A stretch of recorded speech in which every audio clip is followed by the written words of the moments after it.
ನಮಸ್ಕಾರ. ಮುಖ್ಯವಾಗಿ ಏನಪ್ಪ ಅಂತಂದರೆ, ದುಡ್ಡು ಬರಬೇಕಾದ್ರೆ ನಾವು ದುಡ್ಡಿಂದನೇ ದುಡ್ಡನ್ನು ಕ್ಯಾಚ್ ಮಾಡ್ಬೋದು, ಆಕರ್ಷಣೆ ಮಾಡ್ಬೋದು ಅಂತ ತಿಳ್ಕೊಂಡಿದ್ದೀವಿ. ತಪ್ಪು. ಆ ರೀತಿ ಏನಿಲ್ಲ.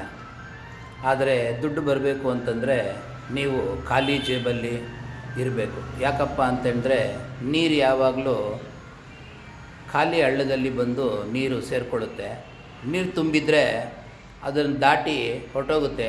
ಇರೋ ನೀರನ್ನು ತೊಗೊಂಡು ಮುಂದಕ್ಕೆ ಹೋಗ್ಬಿಡುತ್ತೆ. ಇದು ಲಾಜಿಕ್ಕು. ನೋಡಿ, ಇವತ್ತಿಂದ ಟ್ರೈ ಮಾಡಿ. ಖಾಲಿ ಜೇಬಲ್ಲಿರಿ, ಹಾಗೇ ಜೀವನ ಸಾಗಿಸಿ. ದುಡ್ಡಿದ್ರೂ ಮನೆಯಲ್ಲಿಟ್ಬಿಡಿ. ಒಂದು ನಯಾ ಪೈಸೆ ಜೇಬಲ್ಲಿ ಇಟ್ಕೊಳ್ದೆ ಓಡಾಡಿ. 3 ದಿನ ಆದಮೇಲೆ ಯಾವ ರೀತಿ ತಾಯಿ ನಿಮ್ಗೆ ದುಡ್ಡು ಕೊಡಲ್ಲ ನಾನು ನೋಡ್ತೀನಿ. ಕೊಡ್ತಾಳೆ. ಖಾಲಿ ಜೇಬಲ್ಲಿ ದುಡ್ಡು ಶ್ರೀಮನ್ ಮಹಾಲಕ್ಷ್ಮಿ ಧನಲಕ್ಷ್ಮಿ ಹಾಕ್ತಾಳೆ. ಇದು 100% ನಿಜ. ಇದನ್ನು ನೀವು ಪ್ರಾಕ್ಟಿಕಲಾಗಿ ನೋಡಿ. ಎಲ್ರಿಗೂ ನಮಸ್ಕಾರ.